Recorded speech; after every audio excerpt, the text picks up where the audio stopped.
This healthcare triage video is supported by Giving What We Can, an organization that exists to help you find and donate to the charities that can do the most good per dollar donated. Head to givingwhatwecan.org/triage to figure out how to get the most impact for your donation. St. John's wort has been used throughout history for various ailments and is currently promoted in some circles for various skin conditions and psychological disorders. It's often promoted for the treatment of depression. But what do the data have to say about that? That's the topic of this week's Healthcare Triage.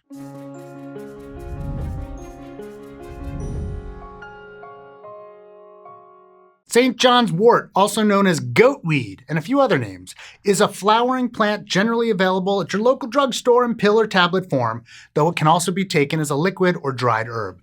It is often recommended as a natural remedy for depression, in part because of its effects on serotonin levels. But does it actually work? And is it safe?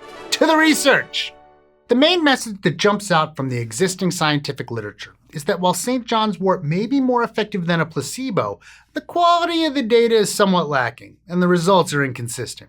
We also don't know much about long-term effects, and importantly, it can have dangerous reactions with some prescription medications. Two meta-analyses from the 1990s examined randomized controlled trials that compared St. John's wort to either placebo or existing antidepressants, and found it to be overall better at treating depression than a placebo and about the same as the antidepressants.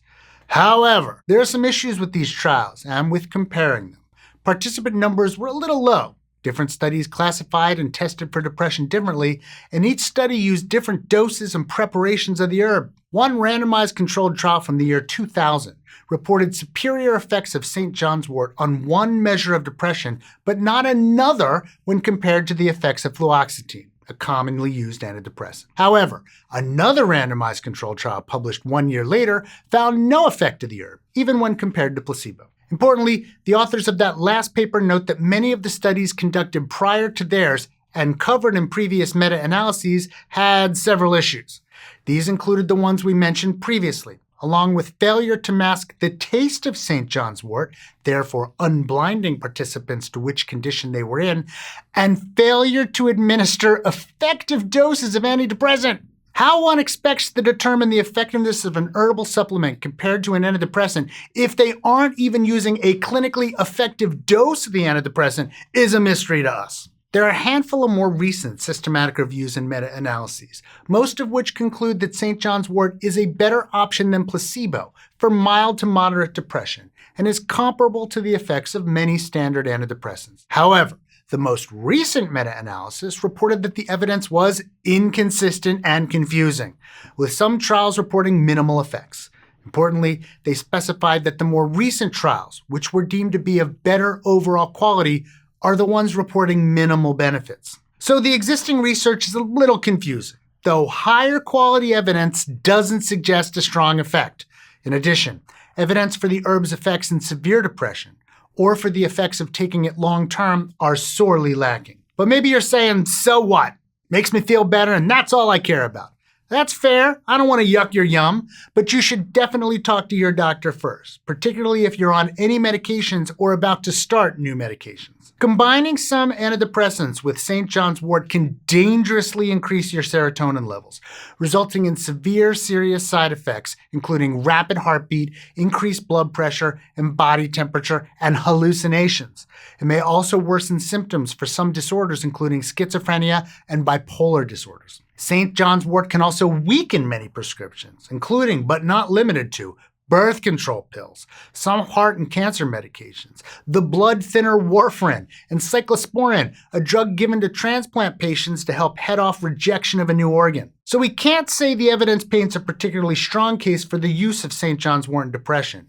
We can say that there are considerable risks to taking it. So please do talk to your healthcare professional if you feel strongly about giving it a try. Here at the end of the year, consider doing some good with Giving What We Can. They're an organization that aims to help you find and donate to the charities that can do the most good per dollar donated. Giving What We Can isn't asking for your money, and they don't take a cut from your donation. Their website is full of free resources to find great charities, and they spend their resources working with experts to identify the most impactful causes and the best charities working on them. They've identified over 30 top-rated charities and funds working on high-impact causes like reducing poverty and illness, addressing climate change, and advocating for farmed animals. And their top-rated organizations have been vetted by expert evaluators, so you know your donations will be used effectively. To make the most impact you can, when you donate this holiday season, you can head to givingwhatwecan.org/triage.